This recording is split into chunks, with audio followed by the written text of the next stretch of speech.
निवडणुका येतात आणि जातात, पण धर्माधर्मात जाती जातीमध्ये तेढ निर्माण करण्याचे काम कोणी करू नये. पण भाजप आणि त्यांच्या मित्र पक्षांना याचे भानच नाही. बटेंगे तो कटेंगे या प्रचारावर सत्ताधारी पक्षाची जातीयवादी भूमिका पुन्हा एकदा समोर आली आहे. असे विचार मांडलेले आहेत तमाम चाटुकारांचे आधारवड 84 वर्षांचा योद्धा शरद पवार यांनी. बघा, वयाच्या 84व्या वर्षी यांना कळलं की महाराष्ट्रामध्ये जातीयवाद होतोय. आपल्या 50 वर्षांच्या राजकीय कारकिर्दीमध्ये ज्या माणसाने जातीयवाद पसरवण्या व्यतिरिक्त काहीही केलं नाही, तो आज जातीयवादावर बोलतोय. हा किती मोठा विनोद आहे. पुणेरी पगडी विरुद्ध फुलेंची पगडी, आता पेशवे छत्रपतींची नेमणूक करू लागले. ही वाक्य कोणाची आहेत? आज जातीयवादावर पुन्हा एकदा बोलावं लागतंय. हे आमचं दुर्दैव, पण काय करणार. मतदारांमध्ये जनजागृती निर्माण व्हावी, त्यासाठी प्रामाणिकपणे प्रयत्न करावेच लागणार आहेत. कारण हिंदूंची एकजूट जी वाढवायची आहे आणि हिंदूंची एकजूट वाढावी यासाठीच तर प्रपंच परिवाराने महाप्रपंच सोबतच हिंदू प्रपंच हे नवकोर युट्यूब चॅनल चालू केलेलं आहे. हिंदू प्रपंच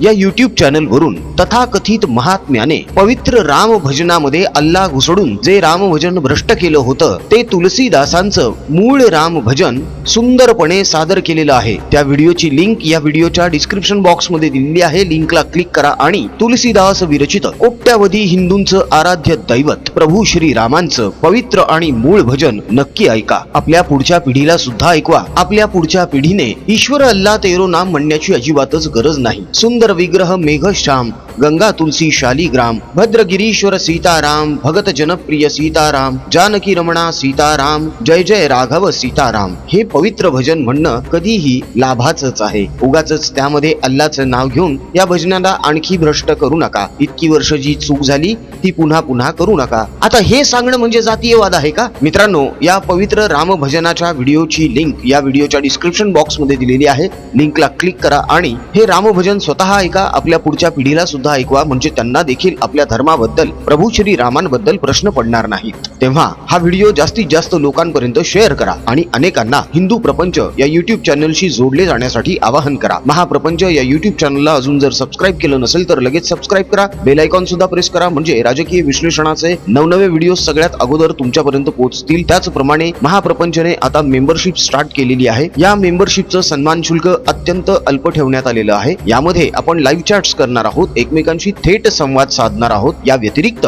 स्वयंरोजगारासाठी आणि अर्थार्जनाच्या नवनवीन कल्पनांसाठी, योजनांसाठी एकमेकांशी वार्तालाप करून प्रपंच परिवाराच्या लाखभर सदस्यांसाठी अर्थार्जनाचे नवीन द्वार उघडे करणार आहोत. तेव्हा जास्तीत जास्त प्रमाणामध्ये महाप्रपंचची मेंबरशिप लवकर घ्या. सबस्क्राईब बटनच्या बाजूला जे जॉईन नावाचं बटन आहे, त्या जॉईनला क्लिक करा आणि मेंबरशिप घेऊन टाका. याचा भविष्यामध्ये नक्कीच फायदा होणार आहे. मित्रांनो, चला आता वळूया महत्वाच्या मुद्द्याकडे, महत्वाच्या विषयाकडे, मूळ मुद्द्याकडे. आधारवडाचं म्हणणं असं आहे की समाजामध्ये जातीवादाचं विष पेरलं गेलेलं आहे. जातीवादाचं विष पेरण्यासाठी सगळ्यात मोठा बाहुला कोणी निर्माण केला? याच शरद पवार यांनी निर्माण केला. ज्या बाहुल्याने आपलं भाषण ठोकत असताना सुरुवातीला सरळ सरळ असं म्हणायला सुरुवात केलेली होती की लायकी नसलेल्यांच्या हाताखाली आम्हाला काम करावं लागतं. आता हे सुप्रसिद्ध वाक्य कोणाचं आहे हे नव्याने सांगण्याची गरज आहे का? होय होय, हे वाक्य त्यांचंच आहे, ज्यांचं नाव आता मनोज जरांगे असं कोणीही घेत नाही, तर मॅनेज डरांगे असं त्यांचं नाव घेतलं जातं. डरांगे याचा अर्थ असा आहे घाबरलेला. निवडणुकीला घाबरून माघार घेतली आणि याचा थेट फायदा महाभकास आघाडीला कसा होईल याचं नियोजन करून ठेवलं. अनेक जण आज सुद्धा कमेंट मध्ये येऊन सांगत आहेत की तुम्ही कितीही काहीही बोला, आम्ही पाटलांसोबतच आहोत. ठीक आहे, पाटलांसोबतच राहा, आमचं काही म्हणणं नाहीये. ज्याप्रमाणे EWS चं आरक्षण घालवून 95% मुस्लिम उमेदवार पोलीस भरतीमध्ये निवडून आणले, त्याचप्रमाणे आता मराठ्यांचं आणखी नुकसान करून 100% इतर धर्माचे, म्हणजेच काय, मुस्लिम धर्माचे उमेदवार निवडून आणा आणि स्वतःच्या बोकांडी बसवून घ्या. ज्याप्रमाणे वक्फ बोर्डाने आता कानिफनाथांच्या मंदिरावर ताबा मिळवण्याचा प्रयत्न केलेला आहे, त्याचप्रमाणे आता तुमच्या बीड, जालना या तुमच्या बालेकिल्ल्यांमधली जी मंदिरं आहेत ना हिंदूंची, तिथे सुद्धा वक्फ बोर्ड दावा ठोकणार. कारण तुमच्या या मॅनेज दादा डरांगे यांनी जातीपातीमध्ये फूट पाडून वक्फ बोर्डाचे प्रवक्ते मौलाना सज्जाद नोमानी यांच्यासोबत हातमिळवणी केलेलीच आहे. त्यामुळे आता त्यांचं बळ सुद्धा वाढणारच आहे. या व्यतिरिक्त तुमचा मॅनेज दादा डरांगे म्हणतो मुस्लिमांना सुद्धा ओबीसीतून आरक्षण द्या. खिरापत लागलीये का? उद्या उठतील काहीही म्हणतील यांना आरक्षण द्या, त्यांना आरक्षण द्या. एका गोष्टीवर ठाम तुमचा हा मॅनेज दादा डरांगे का राहत नाही? सुरुवातीला मराठ्यांच्या आरक्षणाचा प्रश्न घेऊन आंदोलन सुरू करणारे मॅनेज दादा डरांगे दरवेळी आपली भूमिका का बदलत आलेले आहेत? छाती ठोकून नारायणगडावरून यांनी जाहीर केलेलं होतं की आता मराठा समाजाची ताकद दाखवून देऊ. आता सारखं मराठा मराठा मराठा म्हणून जातीपातीमध्ये विष कालवण्याचा प्रयत्न कोणी केलेला आहे? आणि एकाच रात्रीमध्ये शरद पवार यांचा निरोप आल्यानंतर तमाम मराठ्यांना निवडणुकीमधून माघार घ्यायला कोणी लावली हो? न लढताच मराठ्यांचं पानिपत करणारा मनोज जरांगे या पापाचा सगळ्यात मोठा भागीदार आहे. हे विसरून चालणार नाही. मराठ्यांचं किती अतोनात नुकसान या माणसाने केलेलं आहे हे कदाचित अजूनही काही जणांच्या लक्षातच येत नाहीये. असो, जेव्हा येईल तेव्हा येईल. आम्ही तर प्रामाणिकपणे आमचा प्रयत्न करत आहोत हिंदूंची एकजूट वाढवण्यासाठी. मित्रांनो, शरद पवार यांना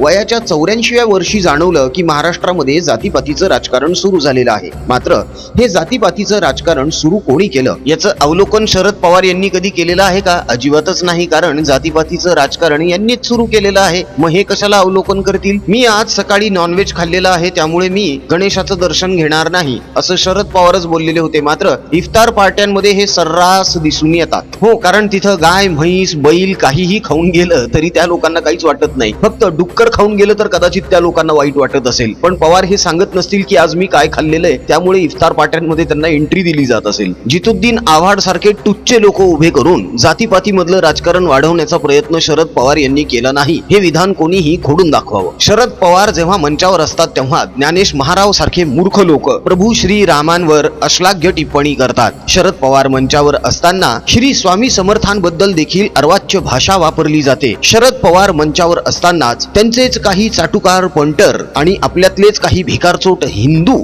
गणपती बाप्पा दारू पिला आणि भ्रष्ट केला असली घाणेरडी भाषा वापरतात. यावर शरद पवारांचे चेले समाटे टाळ्या वाजवतात. यातूनच दिसून येतं की शरद पवार हे किती हिंदू द्वेष्टे आहेत.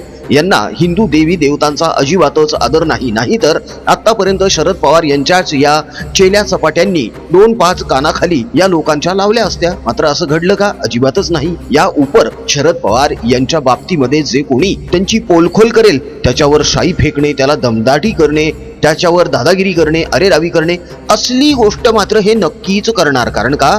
यांच्या लेखी देवांचा बाप असणारा हा स्वयंघोषित अजाणता राजा यांच्यासाठी देव आहे. मुंबईमध्ये 12 बॉम्बलास्ट झालेले असताना 13वा बॉम्बलास्ट शरद पवार यांनी घडवून आणला. हे जातीवादाचं किंवा धार्मिक राजकारण नव्हतं, हे यांनीच सिद्ध करून दाखवावं. मराठा विरुद्ध ओबीसी, ओबीसी विरुद्ध धनगर, धनगर विरुद्ध ब्राह्मण, ब्राह्मण विरुद्ध मराठा, हिंदू विरुद्ध मुस्लिम हा वाद या महाराष्ट्रामध्ये सगळ्यात जास्त शिगेला कोणी नेलेला आहे? तर 84 वर्षांच्या या योद्ध्यानेच नेलेला आहे. शरद पवार यांनी लोक माझे सांगाती हे आत्मचरित्र लिहिलं. मात्र यामध्ये आपण महाराष्ट्रामध्ये कसा जातीयवाद पसरवला हे अजिबातच लिहिलं नाही. का हो? असं का केलं? अर्धवट राहिले ना ते. आता ते पूर्ण करावं लागणार. दुसऱ्याला कोणाला तरी ते हातात घ्यावं लागणार काम. आता हास्यास्पद गोष्ट म्हणजे मध्यंतरी शरद पवार यांनी एक आव्हान दिलेलं होतं की मी जातीपातीचं राजकारण केलेलं आहे याचं एक तरी उदाहरण दाखवा. महाप्रपंचने यावर एक सविस्तर व्हिडिओ केला आणि यांची जातीपातीच्या राजकारणाची 18 उदाहरणं दाखवली. चॅनलवर तो व्हिडिओ अजूनही आहे.